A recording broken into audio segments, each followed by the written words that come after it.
책으로 만나는 가을 개병 문화 김영현입니다. 인류는 지금 생명공학이나 인공지능과 같은 첨단 과학기술을 발전시키면서 문명의 신기원을 열고 있는데요. 하지만 태풍이나 폭설, 홍수와 같은 자연재해 앞에서는 여전히 속수무책입니다. 지구 내부에 집중된 에너지가 한순간 터져나오는 지진의 공포와 파괴력도 그중 하나인데요.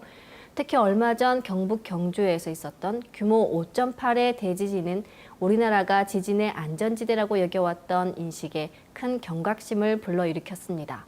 오늘은 모든 사람을 위한 지진 이야기를 통해 인류 문명의 커다란 변화와 충격을 일으키는 지진에 대해 알아보겠습니다. 책에 대해 소개해 주실 분을 모셨는데요. 경주 노소도장, 녹사장, 최재학 상임포장님이십니다. 안녕하세요. 예, 반갑습니다. 한반도는 지진 안전지대인가? 라는 이 북밴드가 참 인상적인데요. 어떤 내용을 담고 있는지 책 소개 부탁드립니다. 네, 한반도는 지진 안전지대라고 생각하고 있던 대한민국 정부와 많은 국민들에게 지난 9월 12일 경주 지진은 우리 한반도에도 언제든지 지진이 올 수 있다는 지진에 대한 공포를 가지게 했는데요. 이러한 지진에 대한 두려움 극복과 현실적인 대처 방안에 아주 시기적절한 책으로 한국인이라면 더욱 읽어봐야 할 책 제목 그대로 모든 사람들을 위한 지진 이야기라 할 수 있습니다. 사실 우리나라에서는 지진이 좀 낯설지만 전 세계적으로는 지진이 끊임없이 발생하고 있는데요. 최근에는 우리나라뿐만 아니라 전 세계의 지진 발생 횟수가 더욱 빈번해지지 않았습니까? 네, 그렇습니다. 전 세계적으로 지진 횟수가 증가하고 있을 뿐 아니라 강도 면에서도 강력한 지진들이 많이 발생하고 있는데요. 2000년대 이후 발생한 지진만 해도 2004년 10월 26일 인도네시아 수마트라 해역을 덮친 규모 9.1의 지진이 있었습니다. 그리고 2010년 1월 12일에 IT에서 발생한 규모 7.0의 지진과 2011년 거대 쓰나미를 발생시킨 일본 동쪽 해역의 규모 9.0 지진을 들 수 있습니다. 최근에 있었던 강진으로는 2015년 4월 25일 규모 7.8의 네팔 지진이 있었는데요. 사망자만 8,400명이었다고 합니다. 2016년 10월 27일자 기상청 자료를 보면 올해 전 세계에 5.0 이상의 지진 발생 숫자가 무려 84회, 또 규모 7.0 이상의 지진만 해도 14회라는 것을 보면서 깜짝 놀랐는데요. 거의 3일에서 4일에 한 번 정도는 일어나고 있는 상황이라 할 수 있습니다. 이들 중 대다수가 불레골이라고 하는 환태평양 지진대에서 발생하고 있죠? 네, 그렇습니다. 환태평양 지진대는 전 세계에서 가장 활발한 지진 활동이 일어나는 곳인데요. 이 지진대에서 전 지구에서 얕은 지진으로 발생되는 에너지의 75.4%가 방출되고 있다고 합니다. 그 다음으로 활발한 지진대가 인도네시아에서 히말라야 산맥을 거쳐 지중해에 이르는 횡아시아 지진대 또는 알파이드 지진대라고 불리는 곳인데요. 이 지진대에서 얕은 지진으로 에너지의 22.9%가 방출되고 나머지는 2%에 불과합니다. 이렇게 지진대가 형성된 이유는 지구의 판 구조 때문인데요. 지구는 딱딱한 지반으로 이루어진 것이 아니라 6개의 대규모 판들과 몇 개의 작은 판들로 구성되어 있습니다. 이 판들은 아주 느리게 작은 규모의 운동이긴 하지만 1년에 수 센티미터씩 지속적으로 운동함으로 지진과 화산이 발생하게 되는데요. 이 판들의 경계가 바로 지진대인 거죠. 예, 저는 이 책을 보면서 지구과학 시간에 배웠던 지진에 대한 내용이 생각났는데요. 지금은 저뿐만 아니라 많은 사람들이 이것이 단지 이론이 아니라 우리 삶과 직결되어 있다고 생각하시는 분들이 많이 계실 것 같습니다. 바로 얼마 전에 있었던 경주 지진 때문이겠죠. 포장님께서는 그때 현장에서 직접 체험하신 것으로 알고 있습니다. 네, 예전에도 작은 지진은 가끔씩 경험한 적이 있었지만 이번엔 공포가 밀려왔습니다. 저희 경주 노소도장은 3층인데요. 신단에 청수를 올리고 있었는데 그때 1차 지진이 일어났습니다. 갑자기 건물이 심하게 흔들리고 제가 중심 잡기가 어려워서 자세를 낮추고 있었는데요. 신단에 있는 기물들이 많이 흔들리면서 산비탈에서 버스가 추락하는 것처럼 건물이 흔들리고 소음이 계속됐습니다. 진동이 조금만 더 오래 가면 건물이 폭파할 수 있다는 공포가 들었습니다. 저는 그때 경주와 멀리 떨어진 곳에 있었는데도 불구하고 이 건물 전체가 흔들리면서 엄청난 공포를 느꼈던 게 생각이 나는데요. 한반도 전체가 흔들렸다고 할 만큼 우리나라 지진 관측사상 최대 규모였다고 합니다. 지금도 여진이 계속되고 있는 걸로 알고 있는데요. 네, 9월 12일 본진 이후 여진은 지금까지 계속되고 있는데요. 최근에도 하루에 한두 번 정도는 지속되고 있는데요. 벌써 여진이 500회를 넘었습니다. 지진 피해 추산 피해액은 107억 정도라고 경주시에서 발표를 했는데요. 사유재산 4,011건, 공공시설 75건 피해가 발생한 것으로 집계됐습니다. 이 가운데는 사유재산 피해는 기와 탈락 2,031건, 병체 균열 1,011건, 담 파손 702건 등으로 그 피해 복구는 아직까지 진행형이고 복구되지 못한 집들도 많은 상황입니다. 그동안 지진은 참 남의 나라 일로만 알고 있었는데요. 이번 일을 계기로 전 국민이 지진에 대한 경각심을 많이 가지게 된 것 같습니다. 이번 경주 지진은 양산 단층이라는 활성 단층 때문에 일어났다고 하는데 이 활성 단층이 뭔가요? 네, 이번 경주 지진으로 국민들이 활성 단층에 대해서 많이 들어보셨을 텐데요. 먼저 단층은 지구 내부에는 지각을 변형시키는 힘이 지속적으로 작용하는데요. 그 힘을 응력이라고 합니다. 응력이 증가하면 나무 가지를 구부러뜨리면 결국 꺾어지듯이 암석들도 결국 깨어지고 맙니다. 이 깨어진 면을 경계로 지층이 엇갈려서 이동하게 되는데 이것을 단층이라고 합니다. 지진은 바로 이런 단층 운동으로 발생하는데요. 이처럼 지진이 발생하는 단층을 활성 단층이라고 합니다. 그리고 양산 단층에 대해서도 많이 들어보셨을 텐데요. 양산 단층은 경산 분지 내에 부산에서 양산, 경주, 포항, 영해로 이어지는 총 연장 약 170km의 대규모 단층입니다. 그런데 이번 경주에서 5.1, 5.8 강진이 일어나면서 양산 단층이 주목을 받게 된 것 같습니다. 우리나라에 양산 단층과 같은 활성 단층이 많이 있다고 하는데요. 이렇게 지진을 일으킬 수 있는 활성 단층이 얼만큼 분포하고 있나요? 네, 이 책에서는 우리나라에 분포한 활성 단층은 지진이 발생한 진앙 분포를 확인해 보면 한반도 전역에 존재하고 있다고 말하고 있습니다. 그 중에 양산 단층과 울산 단층 일대에 수십 개의 지점에서 활성 단층이 확인되었다고 합니다. 그 외에도 대표적인 활성 단층으로는 자인 단층, 밀양 단층, 모량 단층, 양산 단층, 동래 단층, 일광 단층, 울산 단층이 있는데요.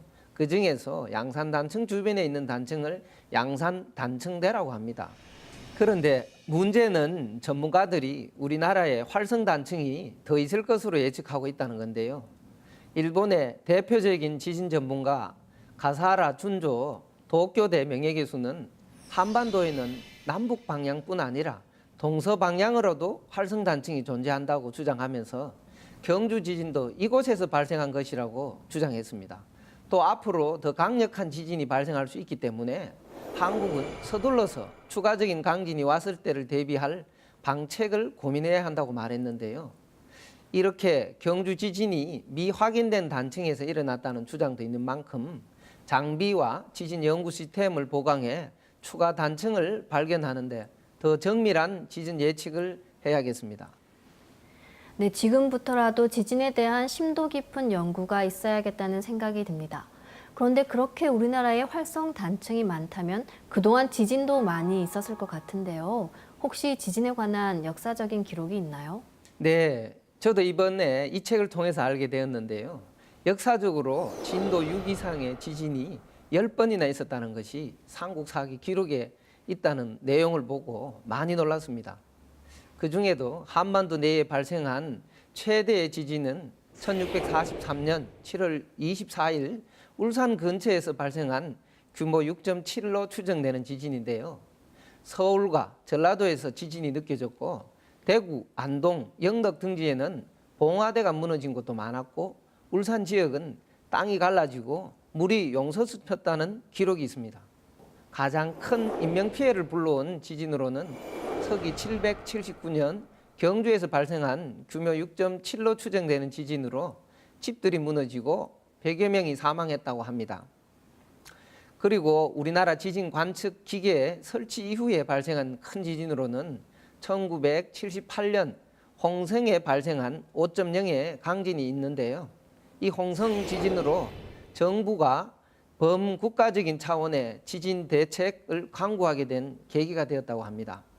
최근에 발생한 지진으로는 경주 지진 발생 2달 전인 7월 24일 울산에서 발생한 5.0의 강진이었습니다. 일본의 지진 전문가는 울산 지진과 경주 지진이 연관이 있다고 했는데요. 실제로 울산에서 일어난 진앙지와 경주 지역과 인접한 울산 앞바다였습니다. 말씀을 들어보면 우리나라가 더 이상 지진의 안전지대가 아니라는 생각이 듭니다. 그야말로 지진이 언제든지 일어날 수 있다는 건데요. 그런데 더 큰 문제는 이번에 경주 지진이 일어났던 양산 단층 위에 다수의 원자력 발전소가 세워져 있다는 거 아니겠습니까? 네, 그렇습니다. 이번 경주 지진으로 걱정을 많이 하는 분들이 경주와 울산, 부산 시민들인데요. 지도를 보면 양산 단층대 주변과 인접한 거리에 원자력 발전소들이 건립돼 있고 심지어 몇백 미터 안에도 주민들이 생활하고 있다는 겁니다. 대표적인 원자력 발전소가 경주의 월성 원자력 발전소와 울산과 부산 경계 지역에 있는 보리 원자력 발전소가 있고요. 울진에 있는 한울 원자력 발전소입니다. 우리나라 최초의 원자력 발전소는 1978년에 건립됐고 그 이후 월성과 고리, 영광, 울진에 추가적인 원자력 발전소가 건립돼 현재 가동 중인 원자로만 20기를 넘어서 있고 공사 중인 곳과 추가로 계획 중인 곳도 다수가 있습니다. 여기에 내진 설계가 어느 정도인지 국민들이 많이 궁금해 하실 텐데요. 이 책의 저자이신 이기화 교수는 원자력 발전소가 처음 건립된 후인 1983년 지질 학회지에서 양산 단층이 활성 단층이라는 것과 최대 7.8의 강진이 발생할 수 있다는 것을 논문에 최초로 발표를 했다고 합니다. 이후 본격적인 지진 연구와 원자력 발전소들이 합리적인 내진 설계를 위한 기초 자료를 확보하기 위한 연구는 1990년대에 들어와서 진행이 됐다고 합니다. 그러니까 우리나라 당시 원자력 발전소 건립 기준은 그 당시 국내 활성 단층이 존재하지 않는다는 전제하에서 설계된 거란 거죠. 이것 때문에 일부 발전소는 내진 설계가 5.0 기준으로 건설됐고 2000년대 지어진 원자력 발전소도 6.5를 기준으로 지어졌습니다. 그런데 2011년 동일본 지진에 후쿠시마 원전의 설계 기준이 규모 7.9였는데 힘없이 무너지지 않았습니까? 실정이 이러한데도 우리나라가 새로 보강하는 기준은 그것보다 오히려 낮은 7.0의 상황입니다. 거기다가 원전 1기 설계 기준을 6.5에서 0.5를 올려서 7.0으로 보강하는데 1,000억 정도가 들어간다고 하니 빠르게 진행하기는 어려운 이유가 여기에 있다고 합니다. 참 심각한 문제가 아닐 수 없는데요. 빨리 지진 대책이 마련되면 좋겠습니다. 1980년대 들어서야 그곳에 활성 단층이 있다는 것이 밝혀졌다고 하셨는데요. 상대님 말씀에 동래 울산이 흐느적 사국강산이 콩 튀듯 한다는 말씀이 있지 않습니까? 이번 지진을 보면서 상제님 말씀에 전율이 흐르더라고요. 네, 저도 지진이 일어났을 때 상제님의 그 말씀이 생각났는데요. 우천 가을 개백기에 지축 정림으로 일어날 지각병동에 대한 말씀인데요.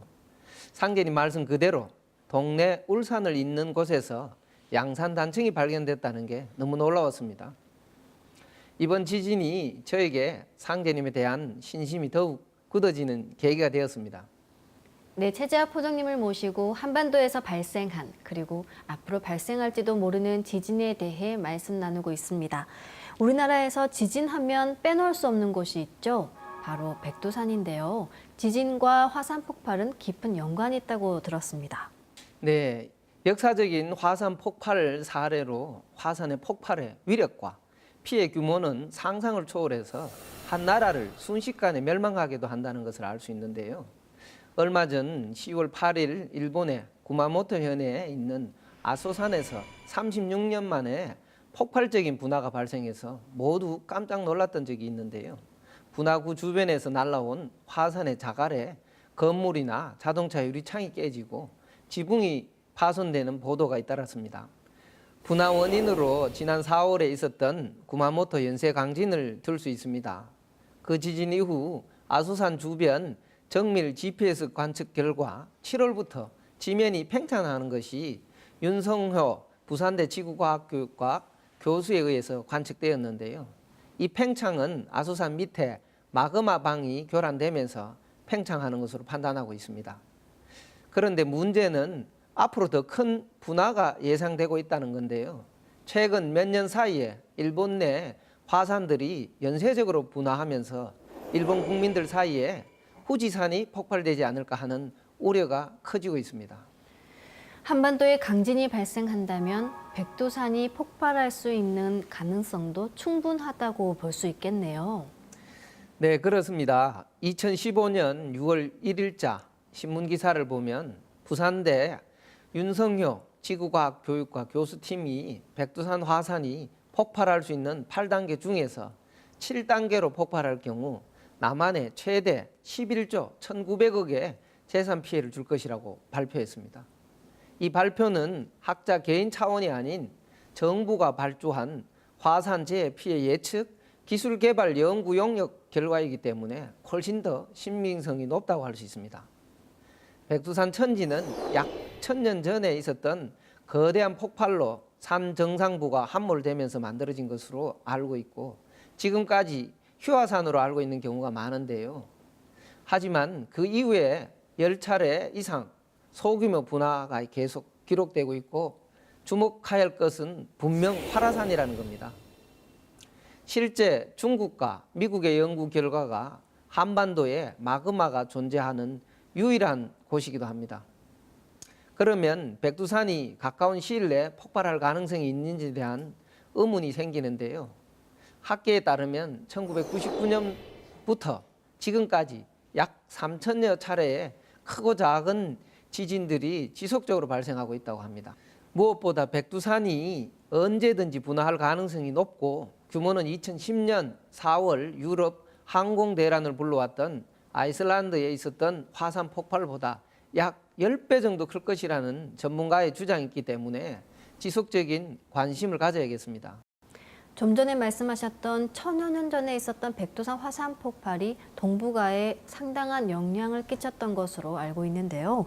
백두산 화산 폭발을 일으키는 요인은 자연적인 것 외에도 북한의 핵실험 같은 인공적인 요소도 있지 않습니까? 네, 말씀하신 것처럼 북한의 핵실험이 집안을 흔들어서 백두산 화산 폭발을 촉발시킬 것이라는 주장도 있었죠. 이런 우려 때문에 중국은 지난 2006년과 2009년 북한 핵실험 후 백두산의 헬륨 농도를 관측했는데요. 측정 결과 핵실험이 백두산 마그마를 흔들었다기 보기 어려웠다고 합니다. 그렇지만 앞으로도 북한의 핵실험이 지속된다면 백두산 화산 폭발에 영향을 미치지 않을까 하는 우려의 마음이 있는 것은 사실입니다. 네. 지금까지 최재학 포정님을 모시고 경주 지진을 비롯한 우리나라 지진의 현황과 역사에 대해 자세하게 들어봤는데요. 아쉽지만 1부 순서는 여기서 마치고 2부에서 다시 이어가도록 하겠습니다. 지금까지 소중한 말씀 감사드립니다. 네, 감사합니다. 지금까지 모든 사람을 위한 지진 이야기 일부 함께 하셨는데요. 우리 삶을 위협하는 지진에 대해 더욱 철저한 분석과 대처가 필요하다는 것을 절감할 수 있는 시간이었습니다. 다음 시간에는 전 세계를 강타하고 있는 지진과 인류의 미래를 상제님의 말씀으로 알아보겠습니다. 다음 시간에 다시 찾아뵙겠습니다.